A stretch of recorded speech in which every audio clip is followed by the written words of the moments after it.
My rights must be respected. It's important. My right to fair hearing must be observed. That's how I defeat them. In this court, I'll defeat the federal government of Nigeria. Here, Jehovah will see it. Where is the treasonable felon? Where is it? All these years, journalists are shouting, treasonable, treason. What is treason today? He's gone. The case of Nnamdi Kanu has surprisingly been moving on for quite some time now without a direction, or should I say, without anybody convicting him of anything. But just like Nnamdi Kanu will always say, that nobody is going to do anything to him because he has done nothing wrong against anybody. And he went further to say it clearly that he's going to win them, come rain, come shine in their own court because he has committed no crime. That the only crime he's committed is fighting for his people, which he will keep doing, and also speaking of justice, equity, and fairness for everybody. And with what has been happening in this case, it is now clear that what he said is what is going to happen. Because to prove it more further to you, the case when it started with 15 count charges ranging from treasonable felony and many more. And at the end, he moved to inciting violence, and now it is on terrorism, which he said that one is still going to fade away. In fact, he's even thinking another charges they are going to charge him. Maybe they will say that he slept with someone's wife. In fact,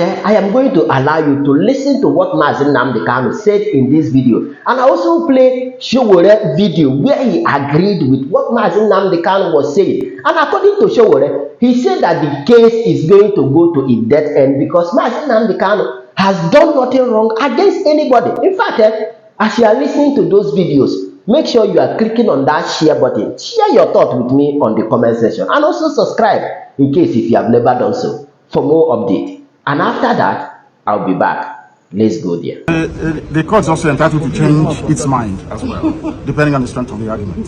Thank you. So we hope that they will change their mind. They are using it to do experiment against us. Exactly. So there is no way we're going to allow that to happen. My rights must be respected. It's important. My right to fair hearing must be observed and understand that. You were talking about your health condition. What exactly is wrong with you, sir? I have congenital heart failure. Congestive heart failure is called. From the medication, you can tell. So they're basically trying to keep me alive. So that when they calculate that I'm about to give up, that my heart is about to pack up, they will now say go. So when I go outside, I will die outside. That's what they're trying to do.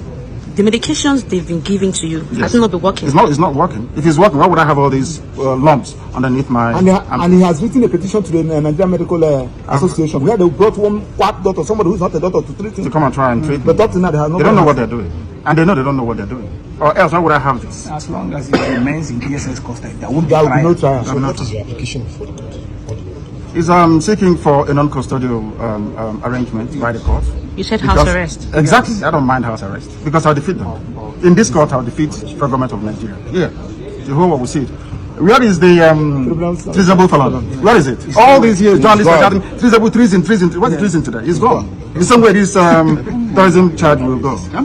I'm thinking of another capital offense that can charge me with. Maybe, I don't know, impregnating the wife of somebody. I don't know what other thing they're going to charge me. Are you saying you are innocent of all these charges? The federal government, they know I'm not guilty. My only guilt is that I'm fighting for my people. And I will fight for them.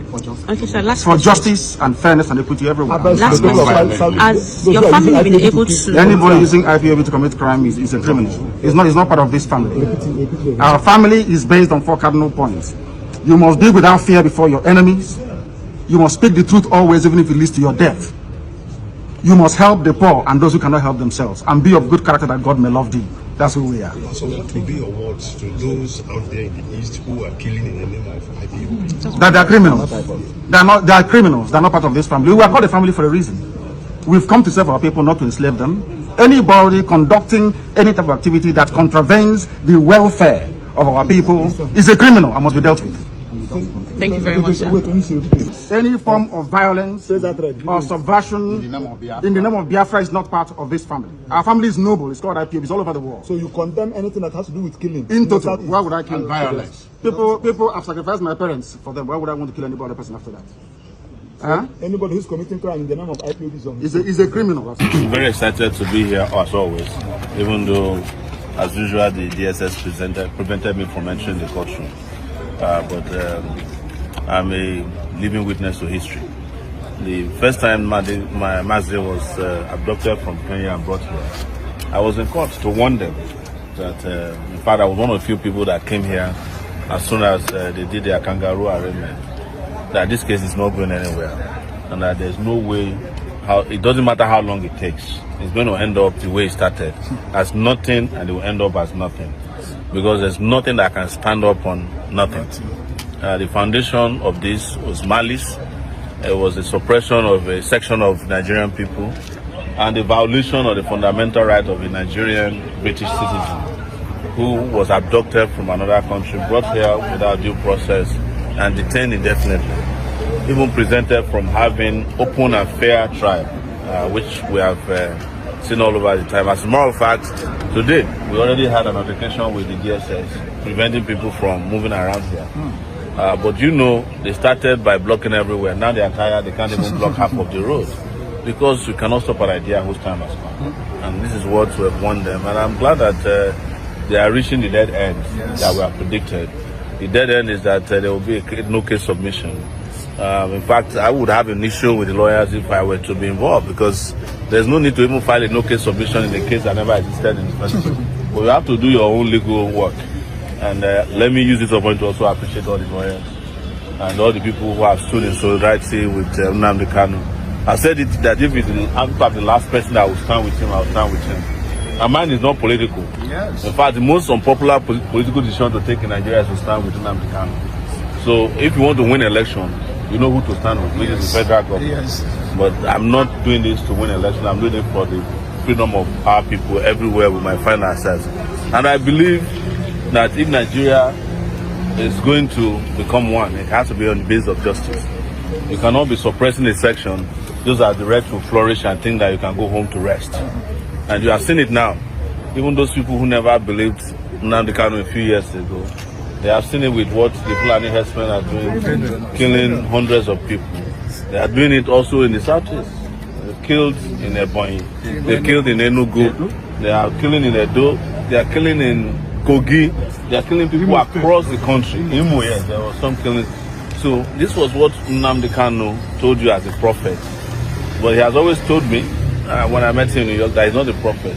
He's just saying the reality of what the Nigerian project is all about. That it was a fake project put together and it can never materialize until there is justice. And this is what we keep advising them. The interesting thing was that there was even a time in 2019 that they charged me secretly with him. I filed a charge here that I connived with him to kill some policemen. So the case never came to trial, and it will never be. So we can't wait to see Nnamdi Kanu rejoin all of us. And I'm very certain that that will happen. Sure. It's just a matter of time. Yes. And it doesn't matter how long they do their case, which I never believed in, by the way. It has come to a situation where everybody has come to the understanding that there was no case, and the case will finally fall apart officially very soon. Thank you guys. You get the point. Now, what do you think is going on, or should I say is going to happen in this particular case? As it is no longer news that the prosecuting counsel has ended their case against Nnamdi Kanu. So we are now waiting for another case update, or should I say the sitting of the case in July, which we are going to know what next is going to happen. But of course, I'm going to allow you to share your thought with me on the comment section. And of course, you know the vibe. Click on that subscribe button, follow and share for more updates. Because like this, we move.